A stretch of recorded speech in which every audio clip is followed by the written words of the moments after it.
Assalamu alaikum, dear students. Hope you are all doing well. So today the topic of our discussion is the play which is about Juno and Peacock, written by Shen O'Casey. As you know, हमने अपने previous lecture में Shen O'Casey जो कि एक writer हैं Juno and phaco के उनके introduction के बारे में डिस्कशन की थी। अब हम अपने प्ले को स्टार्ट करेंगे और आज की वीडियो में हम इसके title meaning as well as characters को डिस्कस करेंगे and then we move towards our summary as well as long question. So without wasting time now start our topic. सबसे पहले हम डिस्कस करेंगे प्ले की सेटिंग को।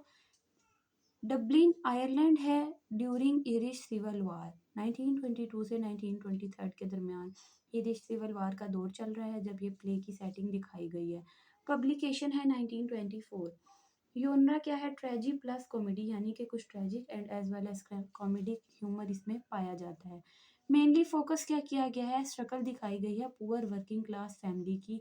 अब हम देखेंगे कि कैसे एक मिडिल क्लास फैमिली के करेक्टर्स हैं वो physical as well as mentally struggle कर रहे हैं for their survivals of life.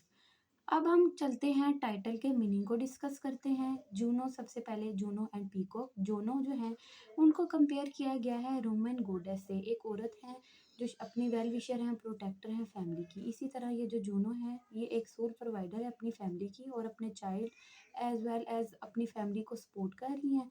और इसके बरक्स पेको की बात की जाए, वैसे तो इंग्लिश प्रोनाउंसिएशन जो पेको की है वो पीकूक होती है, यानी कि जो बज़ाहिर तो बड़ा प्राइड और रिस्पॉन्सिबल नज़र आता है लेकिन उसके अंदर लेक ऑफ रिस्पॉन्सिबिलिटीज़ है, उसके अंदर कोई स्ट्रेंथ नहीं है। शो ही उसकी नेचर है, एरोगेंट है एज वेल एज आइडल है।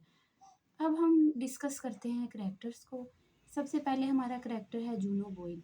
बेसिकली ना इस प्ले के अंदर ना वुमेंस की स्ट्रेंथ को दिखाया गया है और मैन की नेचर को आइडियल तौर पे रिप्रेजेंट किया गया है। जूनो बॉयल जो है वो सेंट्रल करेक्टर हैं, वाइफ है कैप्टन जैक बॉयल की। ठीक है, प्रैक्टिकल हैं, उनके ट्रेड्स हैं, हार्ड वर्किंग है, रिस्पॉन्सिबल हैं, यानी स्ट्रेंथ को शो करवा रही हैं कि एक माँ जो है अपनी औलाद को या अपनी फैमिली को किस तरह हर मुश्किल हालात से बचा रही हैं और कैसे स्ट्रेंथ करने की कोशिश कर रही हैं विद ये रिगार्ड ऑफ एनी सर्कमस्टांसिस, चाहे गरीबी है या जो भी है अपनी औलाद को सपोर्ट कर रही हैं, अपनी फैमिली को इकट्ठा करने की कोशिश में लगी हुई हैं। और एंड पे दिखाया जाता है कि वो इतना कॉम्प्रोमाइज़ के बाद क्या होता है कि वो अपने हस्बैंड को छोड़ के चली जाती हैं, किस लिए, क्योंकि उन्हें अपनी बेटी के लिए स्टैंड लेना पड़ता है। अब हमारा जो नेक्स्ट कैरेक्टर है वो है कैप्टन जैक बॉयल जो कि पीकॉक हैं, यानी उनको रिप्रेजेंट किया गया है पीकॉक के तौर पे। ये जूनो के हस्बैंड हैं, इंतहाई लेज़ी इंसान है और हमेशा अपनी टांगों में दर्द का बहाना करते हैं ताकि उन्हें कोई काम ना करना पड़े, यानी कि एम्प्टी नेशनलिज्म और इल्यूजन्स को शो करते हैं।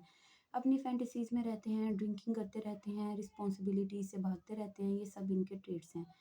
उसके बाद आ जाता है जोनी बॉयल जो कि जूनो एंड पीको का बेटा है।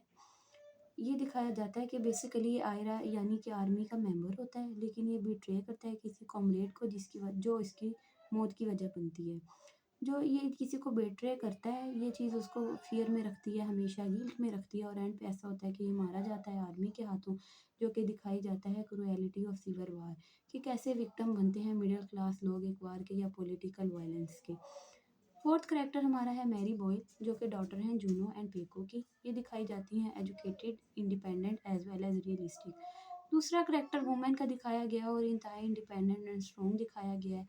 Sport worker rights and strike, इन्होंने स्ट्राइक भी की थी, हम प्ले के दौरान देखेंगे कि ये कितनी पॉलिटिक्स की फिगर थी। लेकिन क्या होता है कि एक बैंथम होता है चार्ल्स बैंथम, वो इनको बिट्रे करता है, प्रेग्नेंट हो जाती हैं जिसकी वजह से इनको सारी सोसाइटल क्रिटिसिज्म फेस करनी पड़ती है और एंड पे क्या होता है कि एक माँ ही होती हैं जो इनको बचाती हैं। दिखाया जाता है कि कितनी सोशल हाइपोक्रेसी है कि मर्द कितने ज़्यादा औरतों को यूज़ करते हैं, उनको बिट्रेल करते हैं। आगे आ जाता है जोक्सर डेली का करेक्टर, ये हैं जैक के फ्रेंड और ये जो है जूनो इनको इंतहाई नापसंद करती है, सेल्फिश इनकी नेचर है, पैरासाइटिक, और ये मुश्किल वक्त में ना गायब हो जाते हैं। क्या शो करवाते हैं कि फास्ट फ्रेंडशिप को और मोरल एम्प्टीनेस को। आगे हमारा चार्ल्स बेंथम का करेक्टर आता है जो कि हमने मैरी बॉयल को बताते हुए बताया है कि ये क्या है कि इनके साथ रिलेशन में होते हैं लेकिन जब इनका डाउनफॉल आता है, सबसे पहले तो ये ना हम प्ले में पढ़ेंगे कि ये इनको ना खुशखबरी भी यही देता है कि आपको विरासत में हिस्सा मिला है जो कि झूठी होती है। ठीक है, लेकिन बाद में ये उसको मैरी को सीड्यूस करते हैं। ये सारा चार्ल्स बेंथम का काम होता है, उसको छोड़ के भी चले जाते हैं और गायब हो जाते हैं और इसकी वजह से मैरी जो है शदीद डिप्रेशन का शिकार हो जाती हैं। सातवां और लास्ट कैरेक्टर है हमारा मिसिस टैंकर्ड, जो कि एक मदर हैं, रॉबिन है, जो वार में कत्ल हुआ है उनकी माँ, और वो उनकी मरने पे रो रही हैं, जो कि आज सिंबल कर रहा है कि यूनिवर्सल सफरिंग को, यानी कि सबने एक दिन जाना है और लोग कैसे दुखी हो जाते हैं।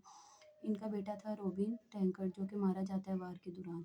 तो कुछ ये मेजर और माइनर मेरे अकॉर्डिंग हैं ये कैरेक्टर्स।